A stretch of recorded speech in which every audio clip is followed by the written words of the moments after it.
Hey everybody, Chad with Patriot Astro, and we have a lot of new people joining us in the hobby. And I've had a few questions recently about just getting started in Nina. Before we get started, I want to make it clear that we are talking about profile setup. So my assumption is you have Nina installed, and specifically, I'm using the Nina Nightly version. Most of what I talk about in this video, while specific to the nightly version of Nina 1.11, will work if setting up an earlier version, but the screens may be different. If you haven't installed Nina yet, go to the Nina webpage. You can see there's links to the documentation, but there's also the download section.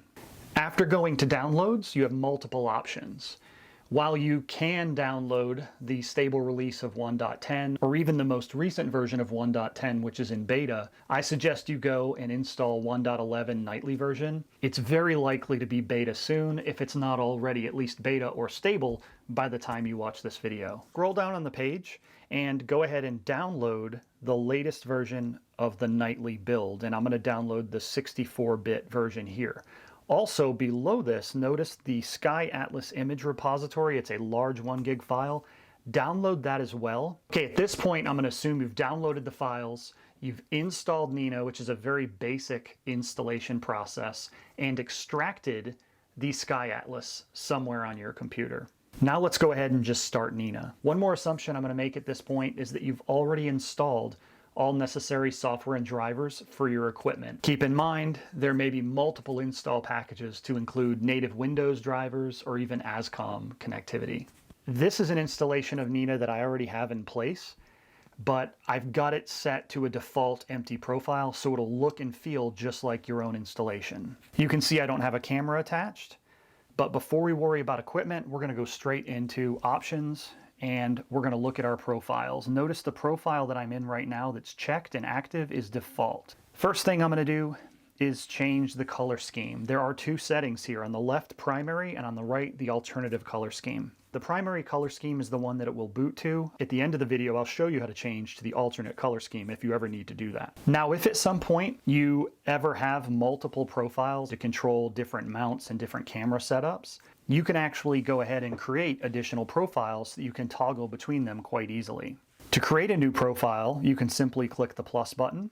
If you want to clone a profile, highlight one in the list and click the clone button. Notice you can't delete the active profile. If I select another profile, however, I can delete that profile and even load it if I'd like to change to that additional profile. Right now, I'm going to leave it at default. First, I want to change the name of the profile so I understand its purpose. I like to name it after my equipment, so I'm going to name this one 61EDPH2, which is my telescope, plus ASI 1600mm, which is my primary camera, plus AZGTI, which is the mount that I'm currently using with this configuration.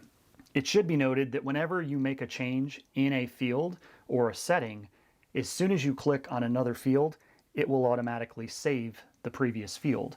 So you can see here, as soon as I click on the language dropdown, the name in the profile off to the left changes from default to the new name.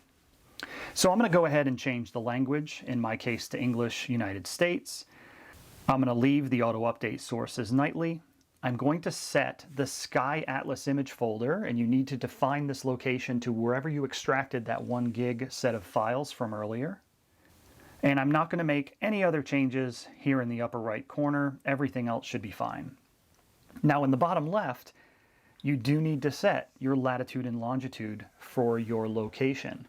Again, I can have different profiles that even specifically call out locations. So if you have a favorite dark site, just clone an earlier profile, change the location parameters, and when you go to your dark site, just use that profile and you're ready to go.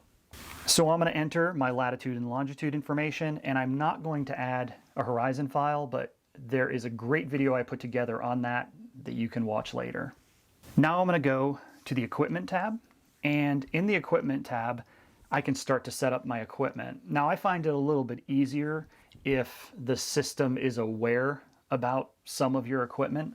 So we're actually going to go away from the profile for a minute and go over to the equipment tab. Now we're going to start on the camera option, and if I click the drop down, notice I can see the cameras that are connected, and I see my guide camera and my primary camera and a number of others. If you don't see your camera listed, make sure it's connected and then click the circle icon, which will refresh the list. select the appropriate camera, and then click the connect button. Now typically, once a device is connected, if there's any other options available based on the driver and capabilities, that will pop up as well. Here you can see I can modify the temperature of my sensor in this particular camera, and I'm going to go ahead and set it to -5 degrees and commit that to cooling. Also notice the camera settings at the bottom. I have a default gain, offset, and USB limit. I'm using unity gain for this camera, so I've set it to 139. You can manipulate this and just know that these will be the default settings that will be pulled into any other dialogues within the product. You can see my camera cooling is occurring as well here in the bottom right corner. So now we go to filter wheel, and on the filter wheel in this case, I have a QHY filter wheel, and I'm going to go ahead and select that from the drop down. But before connecting, I'm going to select the options icon. This opens the driver and allows me to manipulate this if necessary, so I can change the COM port and I can even change the filter-based information. When I commit that and come back to Nina and connect, you can see the filter information is pulled in, and I even have the ability to change the filter here from this page. In case you don't have an automated filter wheel and you want to use Nina's manual filter wheel capability with a manual filter wheel or a filter drawer, I have a video on that as well, and I'll put all of this video information in the description of this video. So now I'm going to go over to my focuser. I'm going to select the appropriate focuser. I can click on options again to see if there's anything I need to change in the driver. If not, or when I'm ready, I can go ahead and connect my focuser. Now there are a number of settings here, and again, some of these are available to you directly in Nina, but some may require you to use the options at the top of the page. You often need to disconnect the device from Nina in order to get the options dialog to open, so you may need to disconnect, go into options, make the changes, and then reconnect the device to Nina. From a rotator perspective, I'm not going to add a rotator, but there is a manual rotator capability, so you can set that if you want to and choose to use that, and I have a video on that as well. Now let's go to telescope. This is actually your mount connection. Here I'm going to use EQ mod using the ASCOM driver. I'm going to go ahead and check the options to verify that I can connect and I have the right COM port and other various settings. And once that's ready, I'll go ahead and connect. Now you can see once I've connected to my mount, it is coming up as parked in EQ mod. I can go ahead and park or unpark directly from Nina once I'm connected. I can also connect PHD2 here. Notice that if I select PHD2 and go into options, it's just about connectivity. But once I connect PHD2, it will auto launch the application if it's not already running. And if you look here, you can see there's even a PHD profile that's selectable. And it's already chosen the one that I had previously selected within PHD2 itself. There's a number of other settings here. I'll go into guiding at a later date as a separate video. Right now, just make sure that you have guiding hopefully functional and that we're going to put it in the profile so that it can be used by Nina. In my case, I'm not going to connect a switch, something like the Eagle platform. I'm not going to connect the flat panel at this point. You also have weather sources. There are some under the Nina section here that are simple sign up for an API style devices. You can also connect a dome if you have one, and even a safety monitor. Now before we move on, I want to show you in the bottom left there's this large power button, and this is allowing you, if clicked, to connect all of your configured devices within the profile. If I go ahead and disconnect all of these devices, which I'll do very quickly, and close Nina, let's see what happens now with the profile as I've currently got it.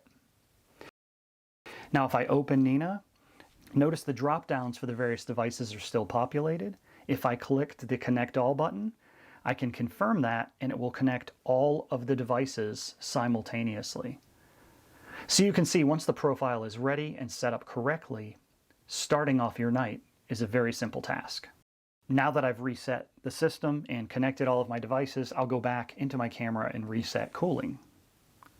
So let's go back into options and profile, and we'll go back to the equipment page where we left off.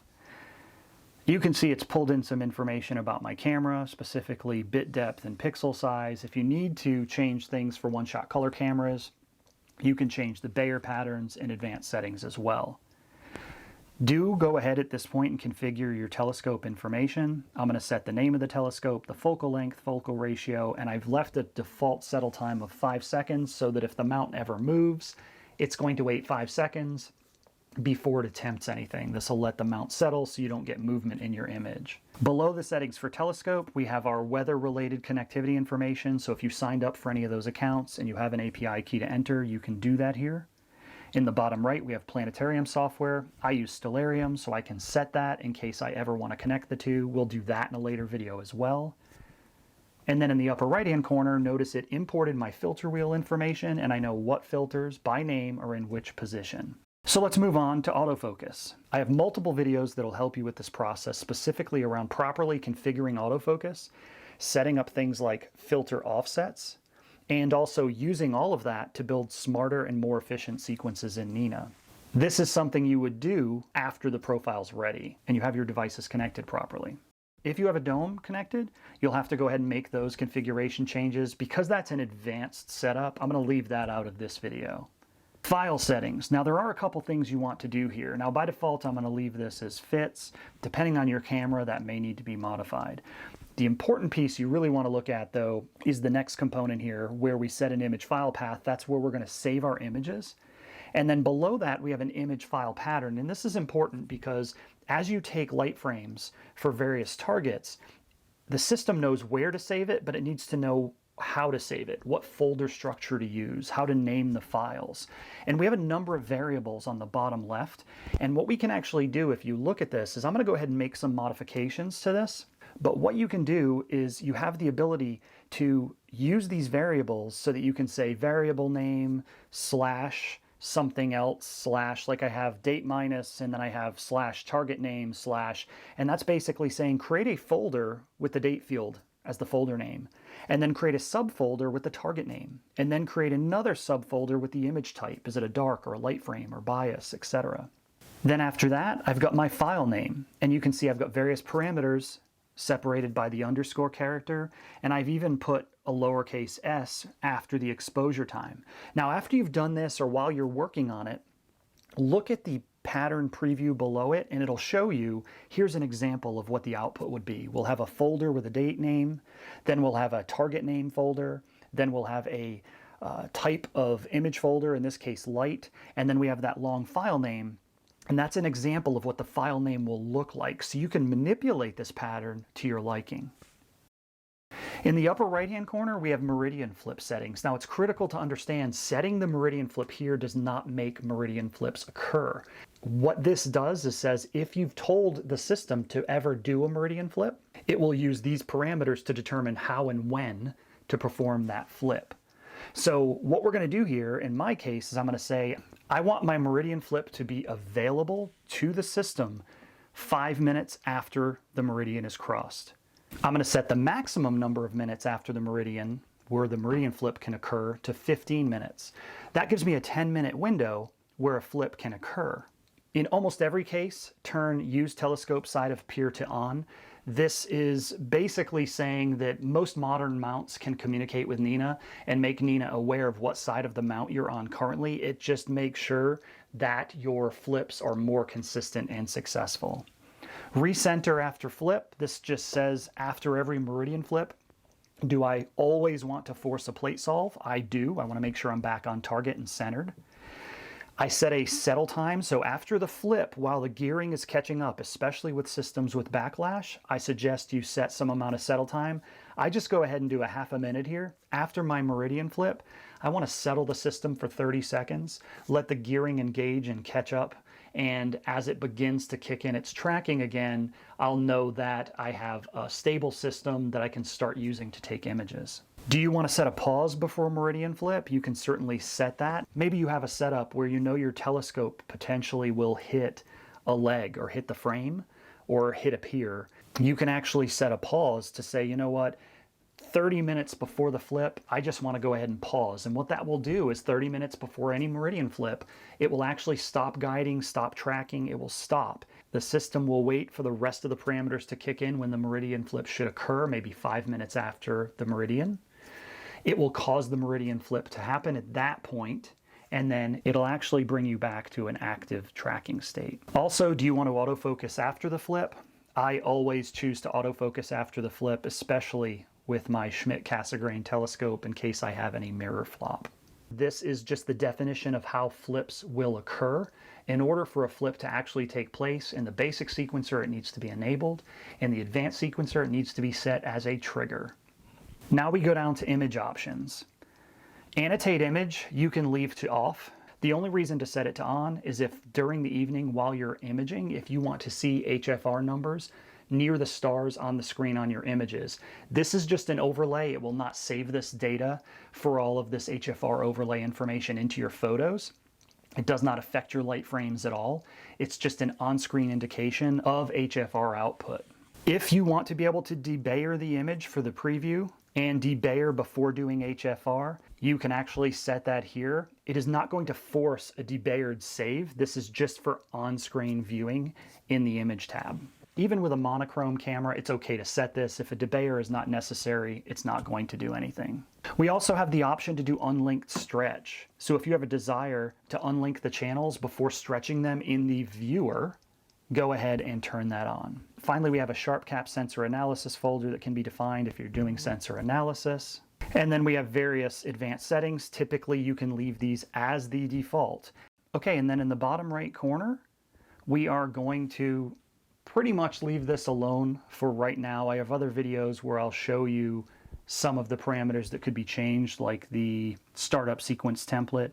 But for the most part, the defaults here are fine for folder information. One last thing to point out on this particular profile page that could be handy, particularly for a new user, is if you're not familiar with how to manipulate the image tab where you have various drag and drop components, you could get yourself into a situation where you've modified the look and feel of the screen and you're lost. You don't know how to fix it. If you come back to this profile page and click this icon, it will reset to the default layout. So just a little tip there. We'll probably talk about how to manipulate the image page in another video down the road as well.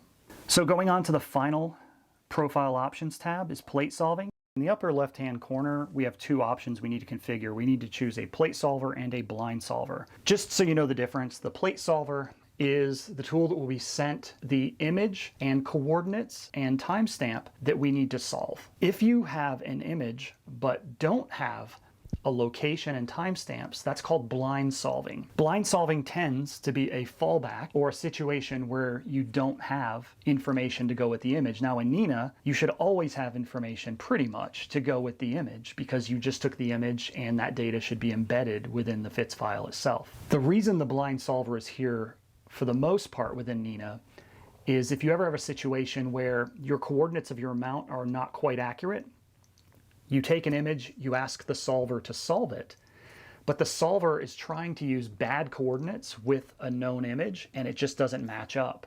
So it may fail. In that particular case, what'll happen is that it'll move on to the blind solver to try a solve without coordinate information. You can see here, I choose to use ASTAP for both my primary solver and my blind solver. I find with the local database and the accuracy of ASTAP, this works phenomenally well. You do have other options. You can select different solvers. You can even choose to use something like astrometry.net as an online solver that'll available when you're internet connected that can be pretty helpful as a blind solver. In my case, and by my recommendation, whenever possible, I choose ASTAP. It's very quick and highly accurate for both the plate solver and the blind solver. Now, if you are making modifications to any of these in the bottom left-hand corner, there are some setup parameters. Typically, the defaults are fine, but something like astrometry.net needs some entry. As an example, it needs the API key from when you registered your account online. In the upper right-hand corner, we have our plate solving parameters. Now the exposure time, you can choose what works for you. Here, I'm going to use 3 seconds of exposure time for my plate solves, and I'm going to force a luminance filter.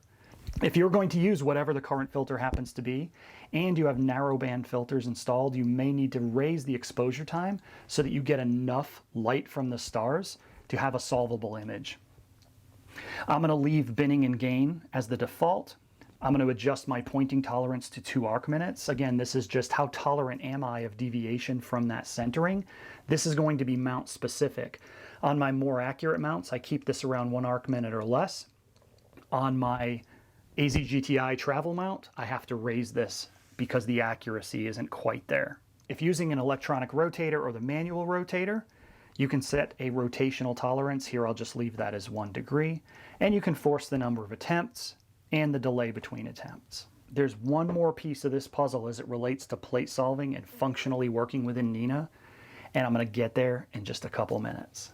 So now we've finished pretty much everything in the profile, but let's go over and double check some of our configuration. Let's go into the SkyAtlas and do a quick search. Notice we have images and we have altitude charts. That means that our definition in our profile of the SkyAtlas directory worked. We can even search this and filter down to find a specific target. As another test, let's go ahead and select a target and set it for framing, and this will send that information to the framing tab. Within the framing tab, what we'll do is verify that our parameters are accurate. If any of this is missing for you, go ahead and correct it.